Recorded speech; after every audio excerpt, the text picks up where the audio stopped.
Hey guys, it is Monday, January 6th, 2025. That doesn't feel right, does it? 2025. Yeah, I'm gonna need a minute to digest that. I guess this isn't really the time to get too far down the rabbit hole of like, holy crap, it's 2025. It just, yeah, here I am, and it is feeling weird. It's been a minute. Was looking at my notes, and I realized that the last time I talked to all of you was back in November last year, November 25th to be exact. And at that time, I said I was going to be taking a month or so off for the holidays, which I have done. And I'm feeling refreshed. I think taking the time off, it was a good thing. And well, maybe I need to do that a little bit more, is to take time for myself, because I had some things going on. It wasn't just the holidays, but I mean, there was a little bit of conflict with somebody who I previously had a fair amount of respect for, and I don't know.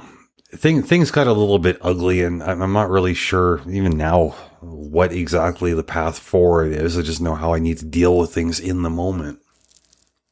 And this kind of left me thinking about, some thoughts I've had over the last several years about how we're all connected by shared experiences and goals.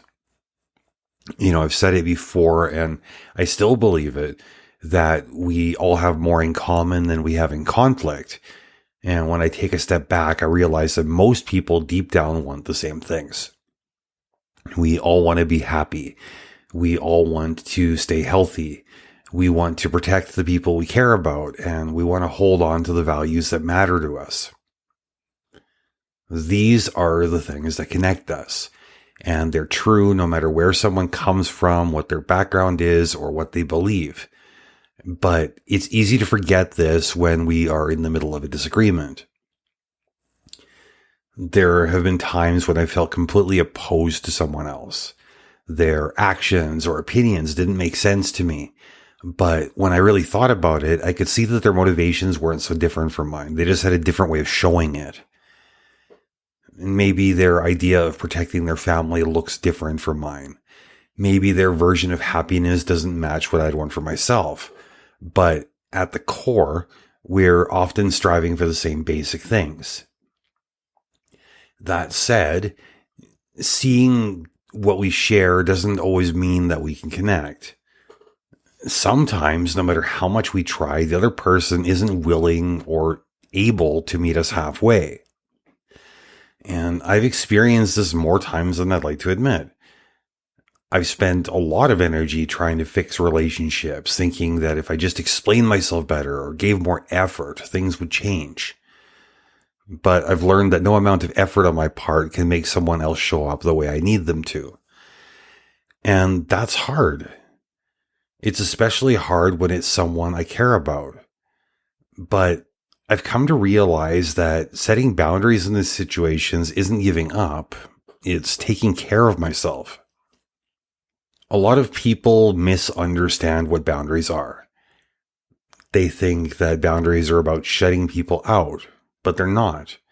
Boundaries are about making space for healthy connections and protecting myself when something isn't working.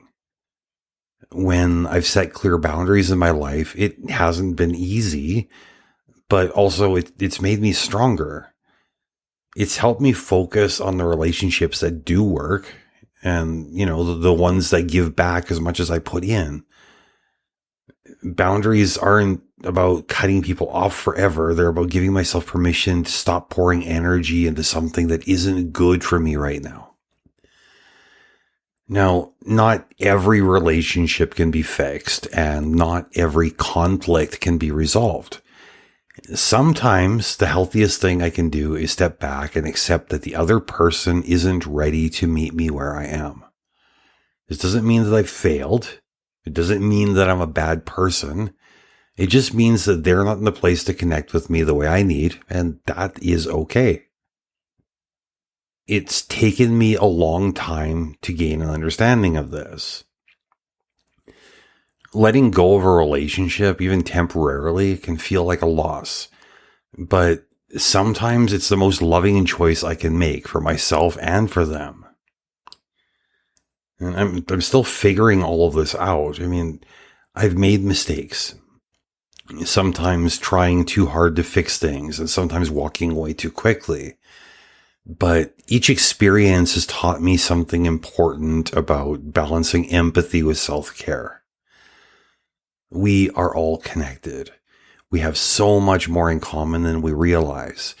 But that doesn't mean every relationship will work. And it doesn't mean that we can always find common ground.